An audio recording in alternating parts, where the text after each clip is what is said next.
भैया, क्या भैया? तुम्हारे मालिक यही है ना? हाँ भैया। मालिक, क्या हुआ? ठीक है राजशेखर, हाँ सब तैयार है। जो तैयार है उसे भेज देता हूँ। हाँ ठीक है। क्या हुआ? आपसे मिलने आए हैं। नमस्कार जी। हाँ बोलो, क्या चाहिए? मैं करैया नलूर में येजूमलाई आयरन वर्क्स में काम करता था। वहाँ अब काम नहीं है, इसलिए आपकी दुकान में काम मांगने आया हूँ। अरे जो लोग यहाँ काम कर रहे हैं उन्हें ही तनख्वाह देना बहुत ही मुश्किल हो रहा है। अब मैं तुम्हें कहाँ से काम दे दूँ? कहीं और जाकर काम देखो। अभी और कितनी देर लगेगी इसमें? क्लाइंट के फोन पर फोन आ रहे हैं। यहाँ देखो, ये कैसा है? जल्दी ठीक करो, इसे करो।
क्या जी, आपने चाय मांगी थी?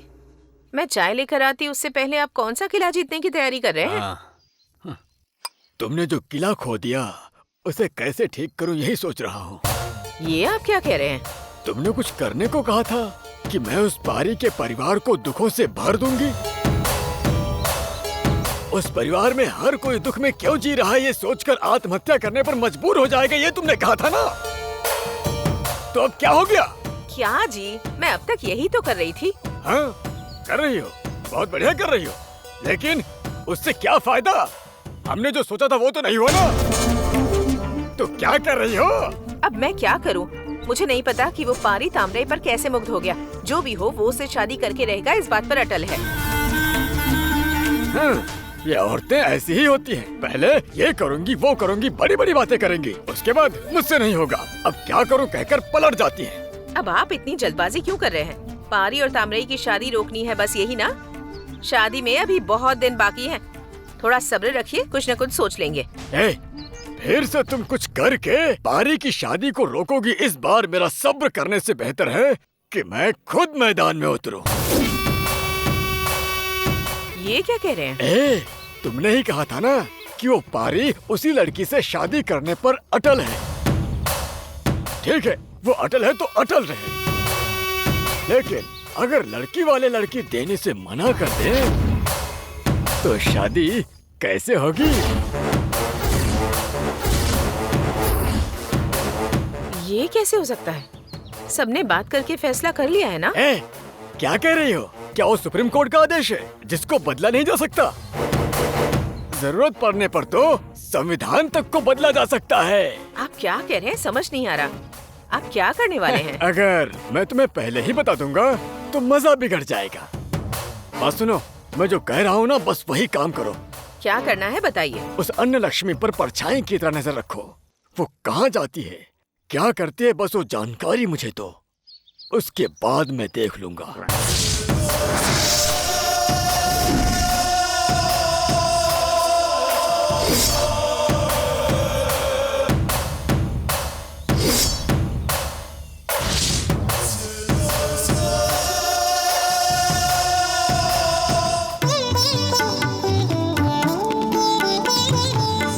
आज भगवान का श्रृंगार कितना अच्छा था ना। हाँ हाँ, भगवान का श्रृंगार अच्छा था। पुजारी जी ने मंत्र भी अच्छे से पढ़े। मंदिर में भीड़ भाड़ भी ठीक ठाक थी। इसके अलावा तुम्हें और कुछ पता नहीं है क्या? इसके अलावा और क्या पता होना चाहिए? क्यों? दुबई गए हुए पारी ने अब तक फोन नहीं किया? मुझे हमेशा उसकी याद आती रहती है। रात को वो मेरे सपने में भी आया था। क्या तुम ऐसी रोमांटिक बातें नहीं कर सकती? ए उमा, तू बहुत बुरी है। ऐसे गलत सलत क्यों बोलती है? अगर ये बुरा है तो मेरे साथ एक दिन मिल में आकर देखो। शादीशुदा औरतें और कुंवारी लड़कियाँ आपस में क्या क्या बातें करती हैं, तब पता चलेगा तुम्हें। पंजू मिठाई, पंजू मिठाई, ए उमा, वहाँ देख, पंच मिठाई। पंजू मिठाई, पंजू मिठाई। उमा, चलना चलना चलना उमा, पंच मिठाई खरीद देना। पंच चलना मिठाई उमा। देखकर तुम ऐसे बच्ची बन जाती हो। तुमसे शादी करके पारी को कितनी तकलीफ होगी पता नहीं। हाँ, क्या कहा? कुछ भी नहीं, पंच मिठाई ही तो है, खरीद देती हूँ। चलो। पंजू मिठाई, पंजू मिठाई। ए पंच मिठाई। हाँ? कुट्टी मणि, तुम यहाँ? हाँ दीदी, आप यहाँ कैसे? मंदिर आई हैं क्या? हाँ, तुम पंच मिठाई बेच रहे हो, दुकान नहीं गए क्या? दुकान तो बंद हो गई, तो दुकान पर क्यों जाऊंगा?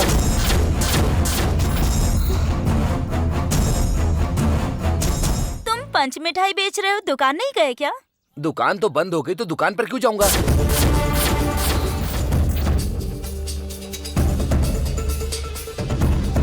क्या कहा? दुकान बंद हो गई है? हाँ दीदी। क्यों, इस बारे में आपको भैया ने बताया नहीं क्या?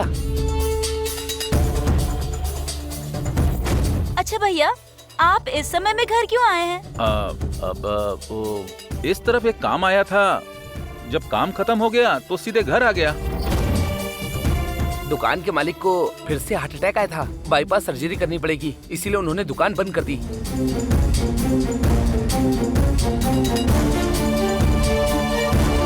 इसी वजह से मुझे कई दुकानों पर काम ढूंढना पड़ा। पर मैं खुद मालिक बनने की सोच रहा था, इसलिए पंजू मिठाई बेचना शुरू कर दिया। तो देखो, अब मैं खुद ही मालिक बन गया।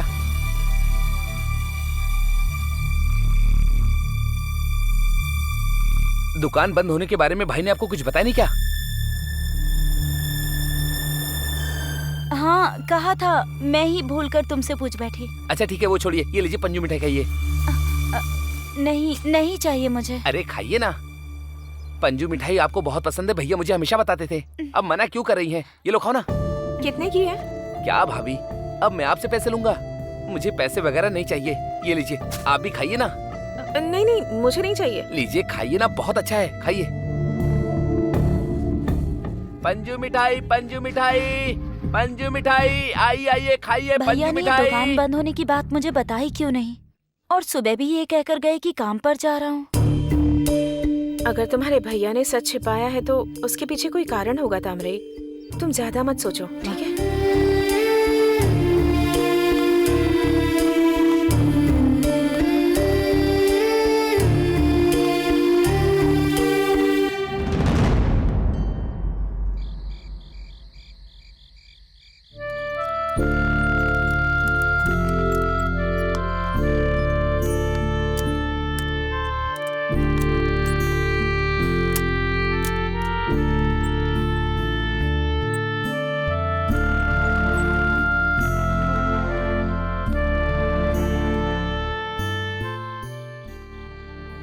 आज का दिन भी देखो ना, नौकरी ढूंढने में ही चला गया। क्या करूं मैं?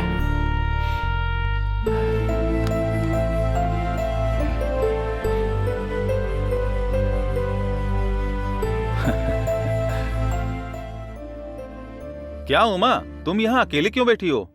तामराई कहाँ है? मैं यहीं पर हूँ भैया। क्या भैया? उमा यहाँ अकेले बैठी थी, तुम दिखी नहीं, इसलिए मैंने पूछा। तामराई, बहुत जोर से भूख लगी है, खाना तैयार हो गया, जल्दी ले आओ। क्या हुआ भैया, आज दुकान में बहुत ज्यादा काम था क्या?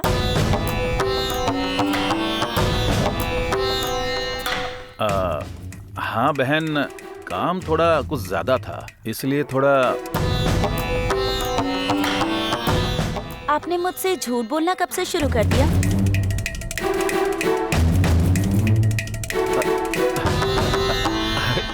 मैं कहाँ तुमसे झूठ बोल रहा हूँ? क्या तुम भी? मैं तुमसे झूठ क्यों बोलूंगा? ये जो आप घबरा रहे हैं ना, इसी से पता चल रहा है। बस कीजिए भैया, जितना झूठ बोला उतना काफी है। हमें सारा सच पता चल गया है।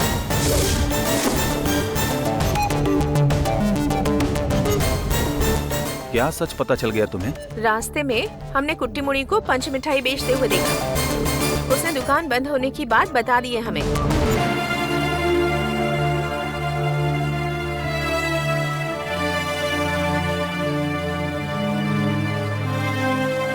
आपने ये बात छुपाकर क्यों रखी भैया? नहीं बहन, वो इसलिए कि अगर तुम्हें पता चल जाता कि नौकरी चली गई तो शादी होने के समय में ऐसा हो गया, ये जानकर तुम दुखी हो जाती। मैंने सोचा कि 1 हफ्ते 10 दिन में दूसरी नौकरी ढूंढकर उसके बाद मैं तुम्हें सब कुछ सच सच बता दूंगा। इसके अलावा और कोई कारण नहीं है बहन। दुकान तो अच्छी चल रही थी ना, तो अचानक उसे बंद क्यों कर दिया? मालिक को दूसरी बार दिल का दौरा पड़ गया था और उन्हें बाईपास सर्जरी करवानी पड़ेगी। इसलिए मालिक ने दुकान न आने का फैसला करके उसे बंद कर दिया। इतना ही नहीं, उन्होंने बेचने का भी फैसला कर लिया। पहले भी जब ऐसा हुआ था तो आपने और मुतैया भैया ने दुकान संभाल ली थी ना, तो अभी संभाल सकते थे ना। तो फिर बंद करने की क्या जरूरत थी? उसके लिए मालिक तो तैयार हैं, लेकिन उनका बेटा सुरेश नहीं मान रहा है। सुरेश की दुकान पर बहुत पहले से नजर थी, बंद करने का मौका अब मिला। वो बस उसका इस्तेमाल कर रहा है और कुछ भी नहीं। और यहाँ तक कि मालिक दुकान मुझे सौंपने के लिए तैयार भी हैं। लेकिन दुकान की जमीन सौंपने के लिए सुरेश तैयार नहीं है। वो उस जमीन के लिए 3 लाख रुपए मांग रहा है। अगर 3 लाख रुपए हो तो दुकान हमारी हो सकती है। दुकान हम खुद चला सकते हैं।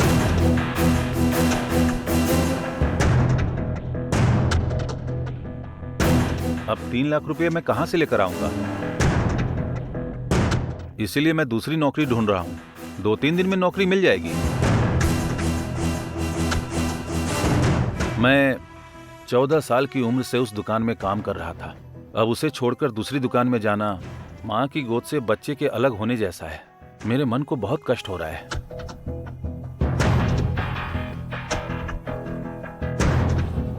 पर क्या कर सकता हूं? भैया, दुकान से संबंधित सारे काम आपको आते हैं ना, तो दूसरी दुकान में काम के लिए क्यों जाना? अच्छा तो होगा कि आप उसी दुकान को खरीद लें भैया। क्या बात कर रही हो बहन? 3 लाख रुपया देने पर ही सुरेश जमीन रजिस्टर करने के लिए तैयार होगा। अब इतने पैसे मैं कहां से लेकर आऊंगा? आपने मेरी शादी के लिए मालिक के पास जो पैसे जमा करके रखे हैं, उन पैसों के साथ साथ बाहर से थोड़ा और उधार ले लेंगे तो आप मालिक बन सकते हैं। हाँ भैया, तामराई जो कह रही है वो बिल्कुल सही अरे आइडिया तुम है। लोग भी ना चुप रहो। शादी के लिए मालिक के पास रखे पैसे में से मैं 1 रुपया भी नहीं लूंगा। देखो, मेरे लिए मालिक बनना जरूरी नहीं है, तामराई की शादी जरूरी है। भैया, अगर ऐसा ही सोचते रहोगे तो तनख्वाह पे ही काम करना पड़ेगा। आज जो भी बड़े लेवल के बिजनेसमैन है ना, उन्होंने मौके का सही इस्तेमाल किया, तभी तो वो बड़े बन पाए हैं ना। आप भी हिम्मत करके तामराई की बात मान लीजिए। ये सब हमारे लिए ठीक नहीं होगा बहन। जो पास है उसे छोड़कर उड़ने की ख्वाहिश नहीं करनी चाहिए। फिर शादी के समय अगर पैसे नहीं जुटा पाया तो क्या करूंगा मैं? वो बाद में देखेंगे भैया, अभी आप कुछ मत बोलिए। जो मैं कह रही हूँ बस वो कीजिए।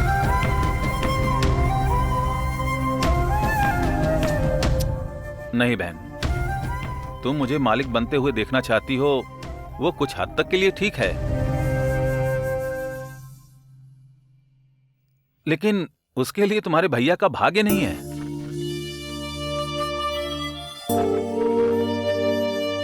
एक बात सुनो, हम जैसे लोगों की किस्मत में जिंदगी भर दूसरों के घर काम करना लिखा है। अब हमारे भाग्य में नहीं है तो हम क्या कर सकते हैं?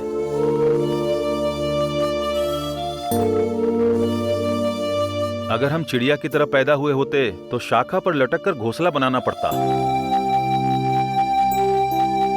उसे छोड़कर अगर चील की तरह पेड़ की चोटी पर घोंसला बनाने की ख्वाहिश करोगे तो चलती हवा के झोंके में सब कुछ उखड़ जाएगा। हमारी स्थिति भी वैसी ही है। ठीक है बहन, तुम खाना लगाओ, साथ में खाते हैं। भाभी आओ खाना खाते हैं।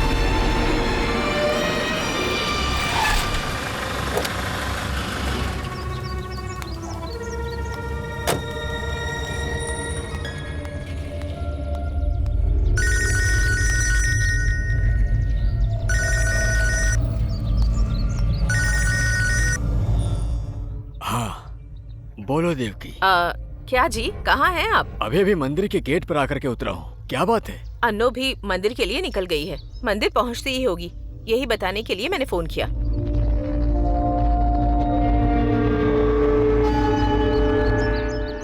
आने दो, मैं देख लूंगा। कहीं कोई गड़बड़ तो नहीं होगी ना? डरो मत, सब कुछ हमारी योजना के अनुसार बिल्कुल सही होगा और मैं इसे करके दिखाऊंगा। ठीक है, मैं भाभी के घर से निकलकर अपने घर जा रही हूँ। घर जाकर फोन करती हूँ। ठीक है, तुम किसी भी चीज की चिंता मत करना, मैं सब देख लूंगा। हाँ।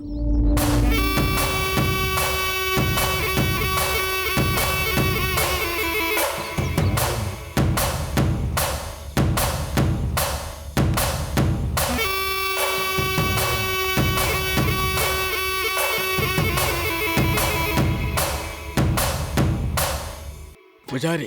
नमस्ते नमस्ते भैया। नमस्कार, सब ठीक है। मैंने जो कहा था वो याद है ना? भैया वो तो ये क्या है अब हाना क्या कर रहे हो तुम? मेरी बहन मंदिर के लिए निकल चुकी है, मालूम है ना क्या करोगे?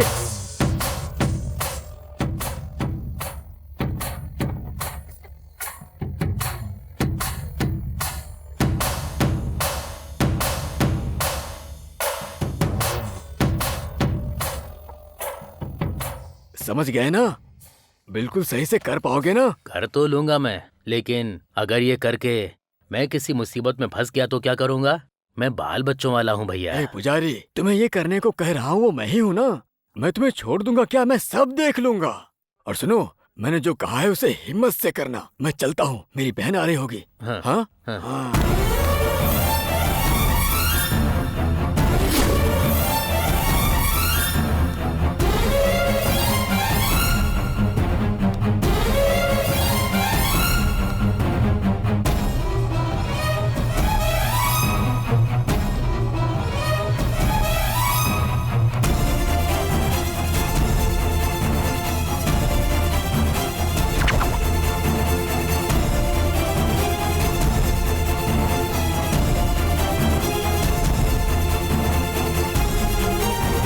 पुजारी जी।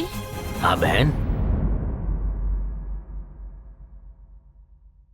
आ जाओ बहन। पुजारी जी आप ठीक तो हैं मुझे ना? क्या होगा, मैं ठीक हूँ।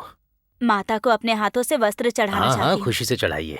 आपके बेटे की शादी अच्छे से हो जाए, ऐसी प्रार्थना कीजिए। उसकी शादी तो पक्की हो चुकी है, लेकिन मेरी बेटी एलिल के लिए लड़का नहीं मिल रहा है। आजकल तो चाय की दुकान पर काम करने वाला भी 5 तोला सोना उम्मीद करता है। इसीलिए अगर अच्छा लड़का देखना है तो 20-25 तोला तो देना ही होगा ना। तुम्हारा बेटा तो दुबई से बहुत सारे पैसे कमा कर लाता है, पापा का कर्जा भी चुका दिया, तो फिर अब क्या रह गया? ये आप क्या कह रहे हैं पुजारी जी? उसने अपनी बहन की शादी के लिए जितना पैसा रखा है उसमें बस 5 तोला ही दे सकते हैं। इसीलिए मैं माता से प्रार्थना करने आई हूँ कि उसका मन बदल जाए और कम से कम अपनी बहन की शादी के लिए वो 20 से 25 तोले के लिए पैसे दे। इसीलिए वस्त्र चढ़ाने आई हूँ।